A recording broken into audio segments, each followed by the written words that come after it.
প্রিয় দর্শক, আমন্ত্রণ জানাচ্ছি এনটিভির প্রতিদিনকার আয়োজন স্বাস্থ্য প্রতিদিন অনুষ্ঠানে। দর্শক, আজ আপনাদের সঙ্গে আছি আমি ডাক্তার সাখাওয়াত হোসেন। প্রিয় দর্শক, আজকের এই অনুষ্ঠানে আমরা আলোচনা করব সাইনাসের নানান রকমের সমস্যা ও তার প্রতিকার নিয়ে। এ বিষয়ে কথা বলবার জন্য আমাদের সঙ্গে স্টুডিওতে উপস্থিত আছেন একজন নাক কান গলা রোগ বিশেষজ্ঞ। চলুন দর্শক, অনুষ্ঠানের শুরুতেই আমরা পরিচিত হয়ে নেই আমাদের আজকের অতিথির সঙ্গে। ডাক্তার মোস্তফা কামাল মাসুদ ১৯৭৮ সালে ডিসেম্বর মাসে টাঙ্গাইল জেলায় জন্মগ্রহণ করেন।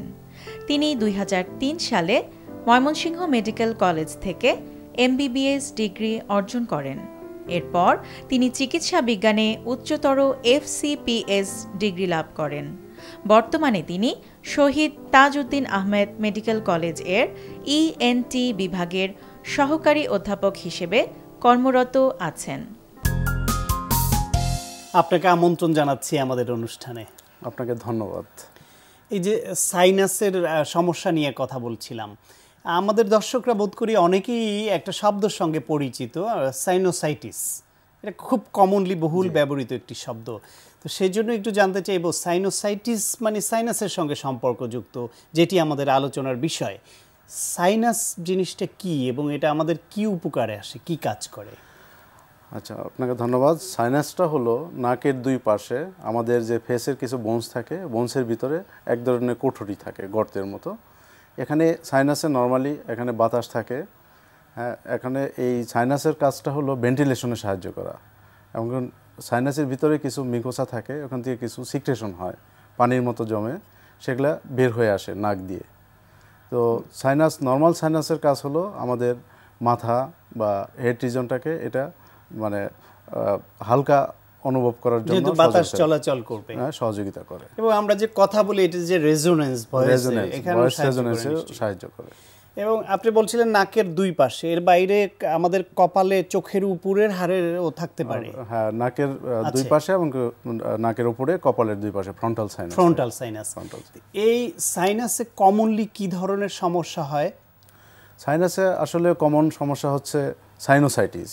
সাইনোসাইটিসের মধ্যে কমন যেমন ম্যাক্সিলারি সাইনোসাইটিস, ফ্রন্টাল সাইনোসাইটিস। আর সবগুলা সাইনাস যখন ইনভলভ হবে তখন এটাকে আমরা বলি প্যান সাইনোসাইটিস। সবগুলোতেই হচ্ছে, সবগুলোই জন্য প্যান সাইনোসাইটিস বলা হয়। সাইনোসাইটিস ছাড়া আর কি সমস্যা হতে পারে? সাইনোসাইটিস ছাড়া হতে পারে নেজাল পলিপ হতে পারে, এখানে খুব কমন, পলিপটা কমন হতে পারে। এবং এর মধ্যে যে কোনো গ্রোথ হতে পারে। এছাড়া মানে বিনাইন কিছু টিউমার হতে পারে অথবা ম্যালিগন্যান্সি হতে পারে। এই যে কমন যে বিষয়টা, ওই আলোচনার মধ্যে যেতে চাই যে সাইনোসাইটিস বা সাইনাসের প্রদাহজনিত যে সমস্যা, এটি হয় কেন? সবার তো হচ্ছে না, কারো কারো হচ্ছে, মানে কারা ঝুঁকিপ্রবণ, কাদের বেশি হয়, কেন হয়? আচ্ছা, এটা সাধারণত সব বয়সের মানুষেরই হতে পারে, তবে ইয়াং অ্যাডাল্টদের বেশি হয় এই রোগটা। তো প্রথম হচ্ছে যে কিছু ভাইরাল ইনফেকশনের জন্য হতে পারে, ব্যাকটেরিয়াল ইনফেকশনের জন্য হতে পারে, আবার কিছু মেকানিক্যাল অবস্ট্রাকশনের জন্য এই সাইনোসাইটিস হতে পারে, যেমন নাকের হাড় বাঁকা, ডেভিয়েটেড নেজাল সেপ্টাম বলা হয় এটাকে।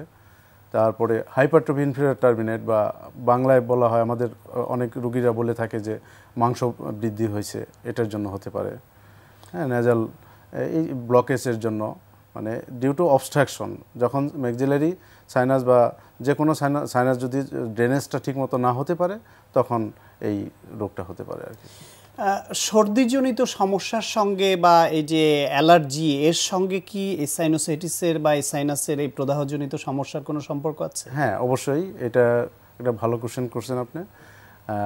সর্দিজনিত বা অ্যালার্জিক রাইনাইটিসের এটার মানে কিছু লক্ষণ থাকে, যেমন ঘন ঘন হাঁচি দিবে, নাক দিয়ে পানি আসবে, মানে রানিং নোজ বলা হয় এটাকে। আর কমন কোল্ড, যেটা কমন কোল্ডে বা সর্দিজনিত প্রবলেম থেকে আর অ্যালার্জিক রাইনাইটিসে সিমিলার মোটামুটি ফিচারগুলো বোঝা যায়, একই রকমই কাছাকাছি আর কি। একজন মানুষ যদি সাইনোসাইটিসে আক্রান্ত হন, সেই ক্ষেত্রে তার কি সমস্যা হতে পারে? হ্যাঁ, প্রথম যেরকম হতে পারে যে নেজাল অবস্ট্রাকশন, নাক বন্ধ থাকবে, তারপরে মাথা ব্যথা হতে পারে রোগীর, তারপরে ড্রাইনেস অফ মাউথ, তার গলা শুকিয়ে যাবে, তারপরে কিছু ইয়ারের প্রবলেম হতে পারে এখান থেকে, যেহেতু নর্মাল যে ইয়ারওয়েটা বা সাইনাসের যে ড্রেনেজটা ঠিকমতো হচ্ছে না, তার এখান থেকে নাকের পিছনে একটা স্টেশন টিউবের ওপেনিং আছে যেটা কান পর্যন্ত বিস্তৃত, সেটা ব্লকেজ হয়ে যেতে পারে, সেখান থেকে কানে কম শুনতে পারে, কান ব্যথা হতে পারে।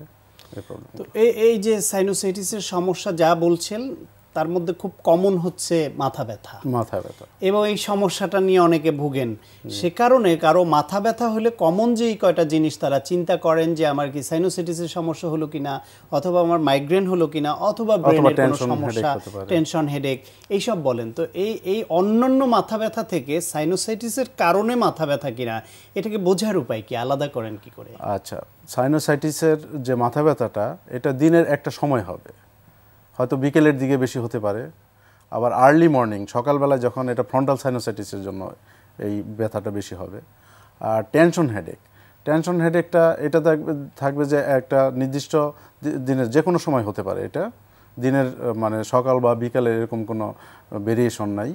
তারপরে হাইপার টেনশনের জন্য কিছু মাথা ব্যথা হতে পারে, সব সময় থাকবে ক্রনিক প্রেশার সাবসাইড করার জন্য। আর ব্রেনের কিছু সমস্যার জন্য বা মাইগ্রেন, মাইগ্রেনের জন্য যখন ওইটা হলো মাইগ্রেন ব্যথা শুরু হওয়ার আগে পেশেন্ট নিজেই বুঝতে পারবে, তার চোখ ঝাপসা হয়ে যাবে, বমি আসতে পারে, ব্লারিং অফ ভিশন বলা হয়। তো কিছু অরা থাকে, মানে তার চোখের সামনে কিছুটা হবে, হ্যাঁ, মনে হবে যে কিছু মুভমেন্ট করতেছে। তো এইভাবে সেপারেট করতে হবে। আপনারা কি করে থাকেন সাইনোসাইটিসের এই সমস্যা নিয়ে আসলে সেই রোগীর চিকিৎসা বা তাকে তো রিলিফ দেওয়া দরকার, তার এটা থেকে রোগ নিরাময়ের জন্য কি করে থাকেন? আমরা প্রথম মেডিকেল ট্রিটমেন্ট দিই। আরেকটা চিকিৎসা মেডিকেল ট্রিটমেন্টের মধ্যে প্রথম হচ্ছে পেশেন্টকে আমরা একটা অ্যান্টিবায়োটিক দিচ্ছি। অ্যান্টিবায়োটিক যেমন অ্যামোক্সিসিলিন প্লাস ক্ল্যাভোলিনিক অ্যাসিডের কম্বিনেশনটা খুব ভালো কাজ করে, সাথে অ্যান্টিহিস্টামিন, তারপর স্টিম ইনহেলেশন বা বাষ্প টানা আর কি নাকের মধ্যে। তো দেখা যায় যে ওই সাইনাসের যে ড্রেনেজটা বন্ধ ছিল সেটা এই বাষ্প টানার ফলে এটা হয়ে যাবে, ড্রেনেজটা ওপেন হবে এবং তার ডিসচার্জটা বের হয়ে আসবে। এই যে ভেপার নেয়া, সেটা যদি একটু বুঝিয়ে বলেন, এটা কি গরম পানি দিয়ে শুধু নিবে না কিছু মিশিয়ে নিলে ভালো, বা কয়বার দিনে নিবে কি? এটা তো এই পরামর্শটা আমরা দিতে চাই, কারণ অনেকেই এই সমস্যায় ভুগেন এবং চিকিৎসকের কাছে না গিয়েও নিজেই এটা করতে পারেন। যদি আপনি একটু শিখিয়ে দেন। এটা খুব কমন সমস্যা, এই জন্যই এটা হলো প্রথম গরম পানি করে নিতে হবে।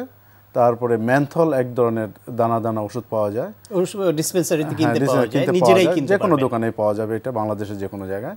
তো সেই ওষুধটা ম্যানথল 2টা থেকে 3টা দানা 1 গ্লাস গরম পানিতে নেওয়ার পরে যে কিছু বাষ্প উঠবে, সেই বাষ্পটা নাক দিয়ে টানা যায়, নাক দিয়ে দিনে 3বার, সাধারণত 10 দিন বা 14 দিন 2 সপ্তাহ করলেই মোটামুটি উন্নতি, তিনি উপকার পাবেন। জি। আর যদি মেডিকেল চিকিৎসা, যেটা আপনি বললেন যে ভেপার নিল, তাকে ওষুধ দিলেন, তার কোনো কিছুতেই কাজ হচ্ছে না, তারপরেও তার সমস্যা রয়ে গেল, তখন কি করণীয়? তো এখন আমাদের চিকিৎসা ব্যবস্থায় আসলে অনেক উন্নতি হয়েছে। এখন সেই ক্ষেত্রে এন্ডোস্কোপিক সাইনাস সার্জারি বা আমরা বলি ফাংশনাল এন্ডোস্কোপিক সাইনাস সার্জারি যে চিকিৎসা পদ্ধতি চালু আছে, এটা খুব পপুলার। এমনকি এটা মিনিমাল ইনভেসিভ সার্জারি, রোগীর মানে খুব রিস্ক কম রিস্কে এটা করা হয়, বাইরে দিয়ে কোনো কাটাছেঁড়া করার দরকার পড়ে না, এন্ডোস্কোপের মাধ্যমে এই অপারেশনটা করা যায়। এটা কি মানে কিভাবে করেন? এটা হলো একটা লাইট সোর্স থাকবে, টেলিস্কোপ থাকে, হপকিন রড বা টেলিস্কোপ, 0 ডিগ্রি পাওয়া যায়, 30 ডিগ্রি, সাথে একটা ক্যামেরা থাকবে, মনিটর থাকবে। তো সার্জন পেশেন্ট এটা দুভাবে করা যায়, পুরোপুরি অজ্ঞান করে করা যায়, স্থানীয়ভাবে অবশ করে করা যায়। তো কমনলি অজ্ঞান করে করাটাই ভালো, কারণ অনেক সময় পেশেন্ট কোঅপারেট করতে চায় না। সেই ক্ষেত্রে সার্জন সামনে থাকবে, একটা মনিটর থাকবে, ক্যামেরা থাকবে, ক্যামেরার সাথে এন্ডোস্কোপ করে সেট করে তারপরে সেই ক্যামেরা মনিটরে দেখে ওই সাইনাসের যে ম্যাক্সিলারি সাইনোসাইটিস বা যে কোনো সাইনাসের ওই ড্রেনেজটাকে ক্লিয়ার করে দেওয়া যায়। মানে আগে যে সাইনাসের যে সব সমস্যায় ওপেন করার দরকার হতো, তার সব ক্ষেত্রে এখন ওপেন দরকার হচ্ছে না, আপনারা এন্ডোস্কোপিক পদ্ধতিতে চিকিৎসা করতে পারছেন। এটা অত্যন্ত আশার খবর, আমাদের দেশেই হচ্ছে এই চিকিৎসা আপনারা করছেন। আপনাকে অনেক ধন্যবাদ। আপনাকে অনেক ধন্যবাদ, দর্শকদের ধন্যবাদ। প্রিয় দর্শক, আমরা শুনছিলাম সাইনাসের সমস্যা, বিশেষ করে সাইনোসাইটিস সম্পর্কে অত্যন্ত প্রয়োজনীয় কিছু পরামর্শ। আশা করি আপনাদের কাজে লেগেছে।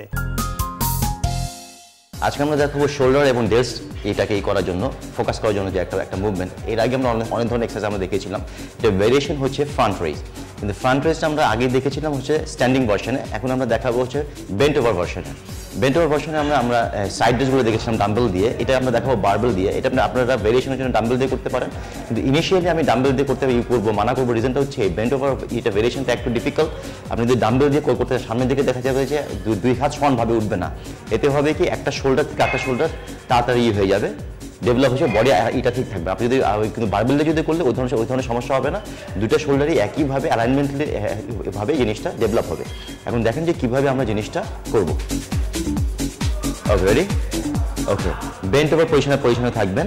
ওকে, এখন একটা খেয়াল রাখবেন, এই সময় কিন্তু আপনি বেশি ওয়েট নিতে পারবেন না, এই জন্য একটা মডারেট ওয়েট অথবা লাইট ওয়েট নেবেন। ওকে, গো। ওকে, যখন উঠবে জিনিসটা খেয়াল করবেন, গো আপ, মাথাটা ক্রস করতে হবে, মাথার উপরে উঠতে হবে হাতটা, তা না হলে ঠিক মতো ডেলস এবং শোল্ডারে গিয়ে লাগবে না। Go up, yes. এবং বডি মোমেন্টাম যত কম আপনি ইউজ করতে পারেন, অলওয়েজ বেন্ট অবস্থায় থাকবেন। হ্যাঁ, আরেকবার। ওকে, গো ওয়ান মোর। ইয়েস, খেয়াল করুন। ওকে, গো ডাউন। খেয়াল করবেন এক্সারসাইজটা কিন্তু অন্যান্য এক্সারসাইজের মতো অত ইজি না, দেখতে যত ইজি মনে হলো ওই পরিমাণ কিন্তু না। এই জন্য আমি বলবো সবসময় লো ওয়েট জিনিসটাকে হ্যান্ডেল করবেন। যখন ফর্মটা ঠিক হয়ে যাবে এরপরে আপনি হেভি ওয়েটে চলে যাবেন। প্রিয় দর্শক, আমরা জানি আপেল অত্যন্ত উপকারী পুষ্টিকর একটি ফল, তাই চলুন একজন পুষ্টিবিদের কাছ থেকে জেনে নেই আপেলের কি কি পুষ্টিগুণ রয়েছে।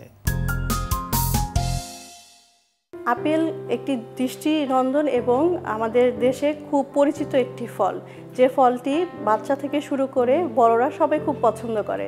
তবে জেনে নিতে হবে আপেলের পুষ্টি গুণাগুণ, যা আমাদের শরীরের খুবই কাজে লাগে। একটা ফল বা যে কোনো খাবার আমরা যখন জেনে খাবো তখন সেটা খাওয়ার প্রতি আগ্রহটা অনেকাংশে কিন্তু বেড়ে যায়। আমরা আসছি আপেলের উপকারী অংশে। আপেলের পেকটিন নামক একটি অ্যাডিকুয়েট ওয়াটার সলিউবল ফাইবার থাকে, যেটা আমাদের শরীরে খুব উপকারে আসে। আমরা জানি যে আমাদের যে আঁশ থাকে শরীরে, সেটা হজমে সহায়তা করার পাশাপাশি বাওয়েল মুভমেন্টটাকে খুব বেশি সহায়তা করে, এবং এটা কিন্তু আমাদের গুড কোলেস্ট্রলটাকে বাড়িয়ে দেয়। আমাদের শরীরের যে হাইপারটেনশনের প্রবলেম থাকে সেটাও কিন্তু অনেকাংশে রিডিউস করে। পাশাপাশি আমাদের খেয়াল রাখতে হবে যে এই আঁশ কিন্তু খুব পরিমাণে বেশি খাওয়া যাবে না। উপকারী যে কোনো জিনিসই কিন্তু এক্সেসিভ হয়ে গেলেই কিন্তু সেটা নেগেটিভ পর্যায়ে চলে যায়। সেকেন্ড হচ্ছে গিয়ে এটা ভিটামিন সি এ ভরপুর একটি ফল। ভিটামিন সি কিন্তু অ্যান্টিঅক্সিডেন্ট, যেটা হচ্ছে আমাদের শরীরে প্রতিনিয়ত কিন্তু ফ্রি রেডিকেলস তৈরি হয়। এই রেডিকেলসগুলো আমাদের বিভিন্ন ধরনের অসুখ হতে সাহায্য করে, এমনকি ক্যান্সারেও বাসা বাঁধে আমাদের শরীরে এই ফ্রি রেডিকেলসের কারণেই।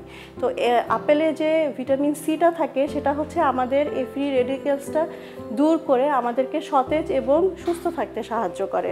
তবে খেয়াল রাখতে হবে, আপেলের উপকারের পাশাপাশি অপকারিতাও কিন্তু কিছু আছে। খুব বেশি পরিমাণ আপেল কিন্তু কখনোই খাওয়া যাবে না। বিশেষ করে আপেলের জুস কিন্তু অ্যাসিডিক, যেটা হচ্ছে আমাদের বেশি পরিমাণে যখন আমরা নেব আপেলের জুস তখন দাঁতের এনামেলটা নষ্ট হয়ে যাওয়ার চান্স থাকে। আরেকটা হচ্ছে গিয়ে আপেল অ্যাসিডিক হওয়ার কারণে আমাদের যাদের গ্যাস্ট্রাইটিসের প্রবলেম থাকে তাদের কিন্তু পেটে গ্যাস হবে এবং একটু ব্লটিং ভাব হবে, অস্বস্তি হতে পারে, বুকে চাপচাপ ব্যথাও হতে পারে। আমাদের খেয়াল রাখতে হবে যে যতটুকুই খাই পরিমাণ মতো খাবো এবং ভালো খাবার খাবো, ভালো থাকবো আমরা। প্রিয় দর্শক, এখন আপনাদের জন্য রয়েছে স্বাস্থ্য প্রতিদিন আজকের হেলথ টিপস। প্রতিদিনের খাবারের মেনুতে কিছু না কিছু ফলমূল রাখুন, এতে দেহ ও মন দুই সতেজ থাকবে। প্রিয় দর্শক, এই অনুষ্ঠান সম্পর্কে আপনাদের যে কোনো মতামত বা পরামর্শ থাকলে অবশ্যই লিখে জানাবেন এই ঠিকানায়। প্রযোজক স্বাস্থ্য প্রতিদিন, এনটিভি, বিএসসি ভবন, 7 তলা, 102 কাজী নজরুল ইসলাম এভিনিউ, কারওয়ান বাজার, ঢাকা 1215। ফ্যাক্স 914338 থেকে 7 পর্যন্ত, অথবা ইমেইল করুন স্বাস্থ্যপ্রতিদিন@ntvpt.com এই ঠিকানায়। প্রিয় দর্শক, আপনার প্রিয় স্বাস্থ্য প্রতিদিনের আগামী পর্ব আপনাদের জন্য যা দিয়ে সাজানো হয়েছে। বাচ্চারা যখনই শক্ত পায়খানা করতে চায় তখন তাদের ব্যথা করে, পায়খানা রাস্তা অনেক সময় ফেটে যায়। ওই ব্যথা করলেই সে চিপে রাখলে পায়খানাটা হোল্ড হয়ে গেল, রয়ে গেলে ওর পানিটা যখনই আবার শরীর অ্যাবজর্ব করে নেয় তখন এটা আরও বেশি শক্ত হয়। সুতরাং পরের দিন যখন আবার তার পায়খানার বেগ হয়, সে ওই যে ব্যথার অনুভূতিটা তার মধ্যে কাজ করে, সে পায়খানা করতে চায় না। তখন কি করে দেখবেন, পটিতে বসালে অথবা বাথরুমে বসালে উঠে যায়, এক রুম থেকে আরেক রুমে চলে যায়, লাফালাফি করে, চিপে থাকে, কান্নাকাটি করে, সে ধরে রাখার চেষ্টা করে। আলটিমেটলি যেটা হয় পায়খানা রাস্তা ফেটে যায়, ওইখান থেকে রক্ত বের হয়, বারবার ফাটে, বারবার জোড়া লাগে, এরকম করতে করতে পায়খানা রাস্তা চিকন হয়ে যায় এবং বাচ্চাদের রুচি চলে যায়, বমি বমি ভাব লাগে, পেট ফোলা ফোলা থাকে, স্বাভাবিক খাবার খেতে চায় না, তখন মায়েদের জন্য এটা উদ্বিগ্নের কারণ হয়ে দাঁড়ায়। প্রিয় দর্শক, বিশ্বের যে কোনো প্রান্ত থেকে যে কোনো সময় এনটিভিতে সম্প্রচারিত আপনার প্রিয় স্বাস্থ্য প্রতিদিন অনুষ্ঠান দেখার জন্য ভিজিট করুন আমাদের পূর্ণাঙ্গ ওয়েব পোর্টাল www.ntvbd.com। দর্শক, আজ এ পর্যন্তই। সবাই ভালো থাকুন, সুস্থ থাকুন এবং অবশ্যই নিরাপদে থাকুন। দেখা হবে আগামীকাল ঠিক একই সময়ে নতুন কোনো অতিথি নিয়ে।